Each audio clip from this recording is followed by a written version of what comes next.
বিয়ের পর থেকেই আমি হিন্দু, কারণ হিন্দু থেকে মুসলিম হওয়ার যে প্রক্রিয়াধীন কাজগুলো হয় সেগুলো একটাও তারা করেননি।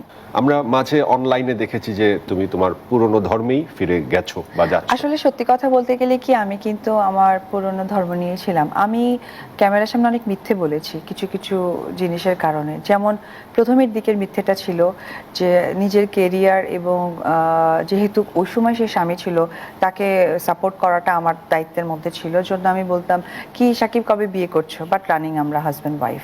এমনকি অনেক প্রোগ্রাম হয়তো বা রিভিউ করে দেখতে পারে সবাই, যেখানে আমি সাকিবকে প্রশ্ন করতাম, সাকিবও আমাকে উল্টো প্রশ্ন করতো যে আমাদের বিয়ে শাদী কখন কি হচ্ছে, আমি ওর বিয়ের বরণডালা সাজাবো, লাইক দ্যাট। রাতে গিয়ে আবার ধরেন তাকে রান্না করে খাওয়াচ্ছি। আবার আমার ছেলেকে নিয়ে যখন বের হয়েছি তখনই তো সবাই জানলেন যে আমি বিবাহিত, দ্যাট মিনস আমি একজন মুসলিম ধর্মাবলম্বী ছেলেকে বিয়ে করার কারণে আমি মুসলমান। কিন্তু আমি বিয়ের পর থেকেই আমি হিন্দু।